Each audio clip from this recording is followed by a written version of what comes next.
Deuteronomy 20. When you go out to battle against your enemies and see horses and chariots and people more numerous than you, do not be afraid of them, for the Lord your God, who brought you up out of the land of Egypt, is with you. It shall come about that when you are approaching the battle, the priest shall come near and speak to the people, and he shall say to them, Hear, O Israel, you are approaching the battle against your enemies today. Do not be faint-hearted, do not be afraid or panic or tremble before them. For the Lord your God is the one who goes with you to fight for you against your enemies to save you. The officers also shall speak to the people, saying, Who is the man that has built a new house and has not dedicated it? Let him depart and return to his house, lest he die in the battle, and another man dedicate it. And who is the man that has planted a vineyard and has not begun to use its fruit? Let him depart and return to his house, lest he die in the battle, and another man begin to use its fruit. And who is the man that is engaged to a woman and has not married her? Let him depart and return to his house, lest he die in the battle, and another man marry her. Then the officers shall speak further to the people, and they shall say, Who is the man that is afraid and faint-hearted? Let him depart and return to his house, so that he might not make his brother's hearts melt like his heart. And it shall come about that when the officers have finished speaking to the people, they shall appoint commanders of armies at the head of the people.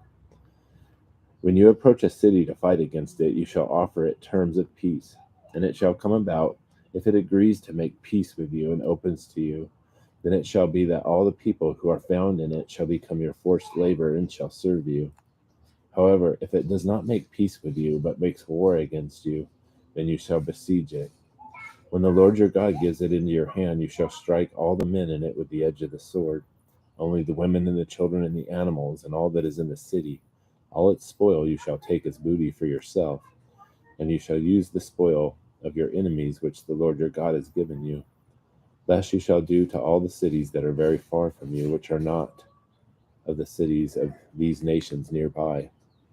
Only in the cities of these peoples that the Lord your God is giving you as an inheritance, you shall not leave alive anything that breathes, but you shall utterly destroy them, the Hittite and the Amorite, the Canaanite and the Perizzite, the Hivite and the Jebusite, as the Lord your God has commanded you, in order that they may not teach you to do according to all their detestable things which they have done for their gods, so that you would sin against the Lord your God.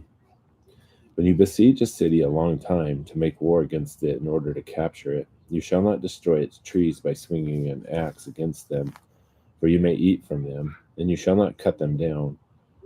For is the tree of the field of man, that it should be besieged by you? Only the trees which you know are not fruit trees you shall destroy and cut down, that you may construct siege works against the city that is making war with you until it falls.